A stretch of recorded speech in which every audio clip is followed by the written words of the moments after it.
Halo Marketoners, dimanapun kalian berada, mudah-mudahan kalian dalam keadaan sehat dan selalu menjadi orang-orang yang beruntung. Kembali lagi di channel ini, channel yang menceritakan sebuah cerita dari sebuah cerita menjadi sebuah cerita.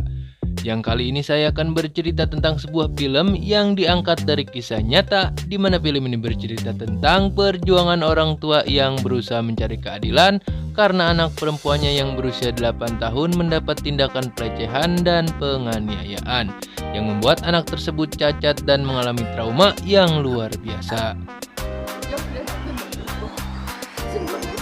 Sebelum kalian lanjut menonton, jika kalian suka dengan channel ini, silahkan subrek aja. Karena saya yakin kalian semua adalah orang-orang yang baik. Siapkan tisu karena film ini akan menguras air mata. Dan inilah berlatar belakang di negeri para boyband dilahirkan, terdapat satu keluarga yang terdiri dari seorang ayah yang bernama Dong-hun. Ini orangnya, di mana Dong-hun bekerja sebagai buruh di pabrik yang mengolah besi.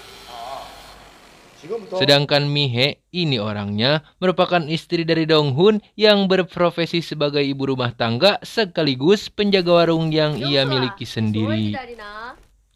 Sementara ini adalah Suwon, putri pertama dari pasangan tersebut yang berusia 8 tahun yang masih duduk di sekolah dasar. Keluarga mereka hidup bahagia meskipun Dong-hun jarang memberikan nafkah batin, tapi faktanya Kim Mi-hye sang istri sedang mengandung anak yang kedua, yang artinya Suwon akan mempunyai adik meskipun kehamilan Mi-hye belum diketahui oleh Dong-hun sang ayah dan putrinya Suwon. Kemudian scene beralih ketika Suwon akan berangkat ke sekolah yang secara kebetulan sekolah Suwon tak jauh dari rumahnya.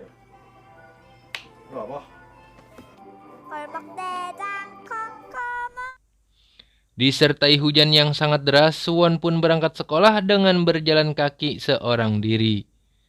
Sementara itu, ibu Suwon yang khawatir karena kondisi hujan berniat mengantarkan putrinya itu.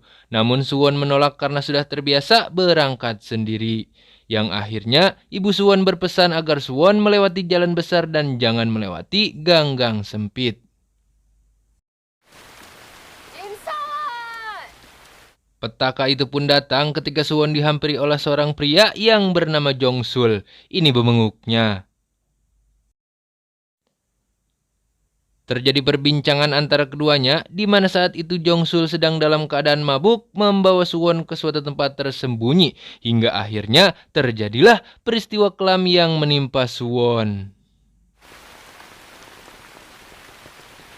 Yang tak lama kemudian, Suwon terlihat dalam kondisi yang sangat mengenaskan karena mendapatkan kekerasan seksual dan penganiayaan yang dilakukan oleh pria mabuk tersebut. Dalam kondisi kritis, dengan sisa-sisa tenaga yang dimiliki, Suwon pun berhasil menelpon polisi dan melaporkan kejadian tersebut. Yang tak lama kemudian, polisi pun datang dan mengevakuasi gadis kecil itu yang tak lain adalah Suwon. Dan langsung membawa Suwon yang dalam keadaan kritis ke rumah sakit. Sementara itu, ayah Suwon yang mendapatkan kabar buruk tentang kondisi anaknya langsung bergegas pergi ke rumah sakit untuk mengetahui kondisi Suwon, begitupun sang ibu. Begitu terkejutnya mereka melihat putri kesayangannya itu dalam kondisi memprihatinkan dengan luka di sekujur tubuh, bahkan Suwon pun harus mendapatkan tindakan operasi untuk menyelamatkan hidupnya.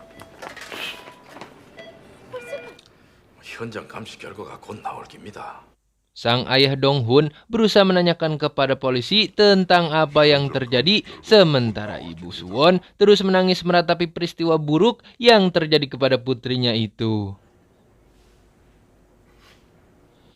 Beberapa saat kemudian, tim dokter berusaha menjelaskan kepada orang tua Suwon bahwa Suwon harus mendapatkan tindakan operasi yang mengangkat usus besarnya dan harus menggunakan kantung kolostomi seumur hidupnya untuk BAB. Ayah Suwon yang berusaha tegar akhirnya menyetujui apa yang dilakukan oleh tim dokter asalkan bisa membuat anaknya selamat.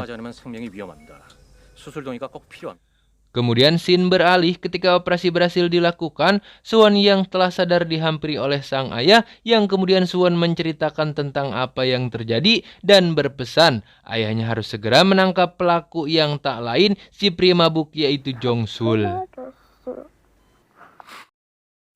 Sementara itu, di kantor kepolisian setempat, polisi berhasil mengidentifikasi beberapa bukti yang ada dan mendapatkan identitas sang pelaku. Ayah Suwon pun langsung menemui komandan polisi dan berusaha menyuruh polisi untuk menangkap sang pelaku. Namun, polisi berdalih belum bisa menangkap sang pelaku karena bukti-bukti yang kurang kuat, kecuali jika Suwon bersaksi dan mengenali pelaku penganiayaan tersebut.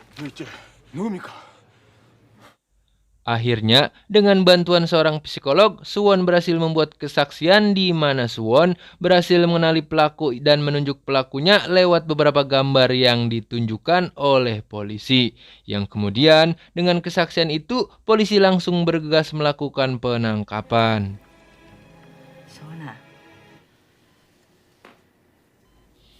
Yang tak lama kemudian, polisi berhasil menangkap pelaku di kediamannya tanpa ada perlawanan sedikit pun. Ayah Suwon yang mengetahui bahwa pelakunya sudah tertangkap langsung menuju kantor polisi dan berusaha menghancak pria tersebut, namun karena dihalangi oleh kepolisian, ayah Suwon pun tak bisa berbuat banyak. Di sisi lain, pemberitaan tentang peristiwa pelecehan Suwon semakin meluas dengan masuknya berita di televisi setempat. Ayah Suwon yang tak mau anaknya menjadi konsumsi publik pun berusaha memindahkan Suwon ke tempat yang tersembunyi karena banyaknya wartawan yang ingin mengambil gambar si gadis malang tersebut.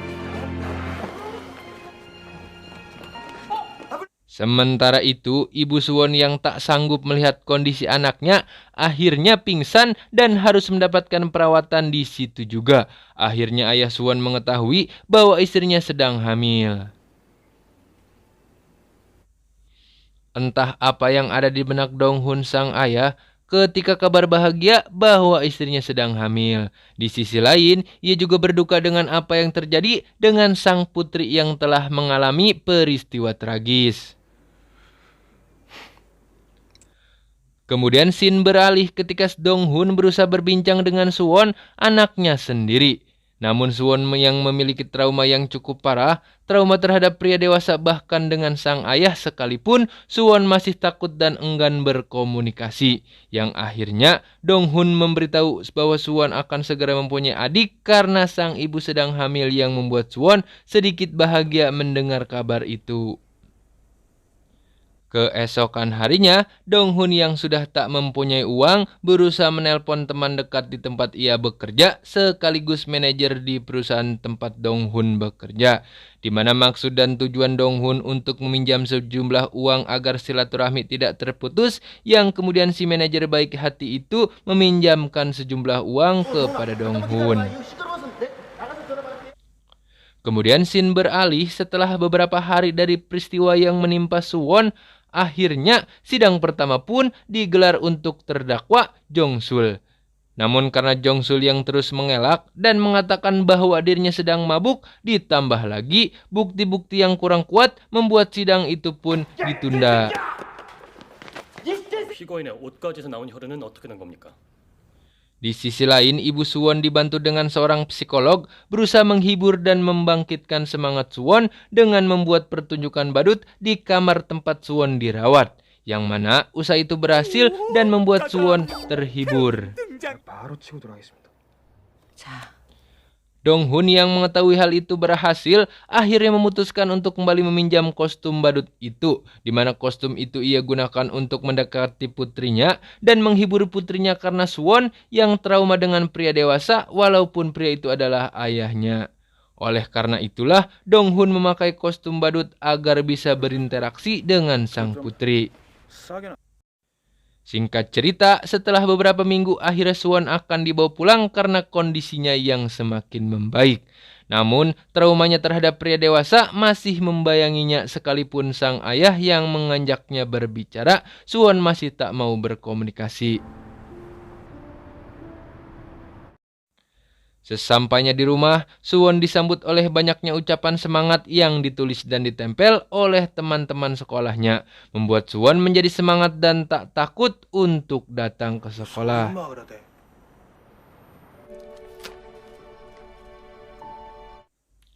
Sementara itu, sang ayah Dong-hun terus memakai kostum badut agar dapat berkomunikasi dan berinteraksi dengan anaknya.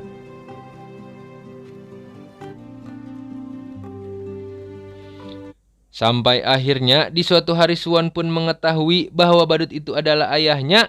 Disinilah kita diperlihatkan kasih sayang ayah kepada anaknya dan juga kasih sayang anak kepada ayahnya, yang membuat Suwon pun mau berkomunikasi kembali dengan ayahnya.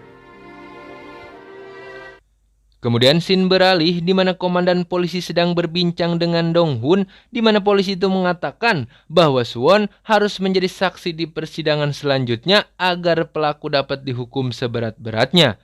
Sementara itu, Dong-hun yang dilema karena takut mengganggu mental sang anak jika menjadi saksi dan mengingat kembali hal itu, akhirnya menyetujui apa yang diinginkan pihak kepolisian. Sampai akhirnya sidang lanjutan pun dilaksanakan di mana terdakwa Jong-sul akan mendapatkan putusan hukuman apa yang akan didapatkan. Suwon pun hadir dan menjadi saksi dalam persidangan itu. Dengan sedikit trauma yang masih ia alami, gadis kecil itu berusaha menjawab dan menjadi saksi di persidangan itu. Di sisi lain, walaupun bukti-bukti yang sudah ditemukan, sang pelaku berusaha membela diri bahwa ketika itu ia sedang mabuk dan tak tahu apa yang terjadi. Dibantu oleh pengacara sotoy, ini orangnya. Yang akhirnya hakim pun menjatuhi hukuman 12 tahun penjara kepada terdakwa Jong-sul karena hakim menganggap peristiwa itu tanpa disengaja karena Jong-sul dalam keadaan mabuk. 평생토록 지울 수 없는 상처를 안고 Sontak, mendengar putusan hakim, suasana sidang pun menjadi ricuh karena pelaku mendapatkan hukuman yang tak setimpal. 술 먹다고 봐주는 게 어딨어요? Dong-hun sang ayah berusaha menghancam pelaku tersebut, namun Suwon menghalangi dan memohon kepada ayahnya dan menyuruh ayahnya untuk pulang. Alhasil, pelaku hanya dihukum 12 tahun penjara.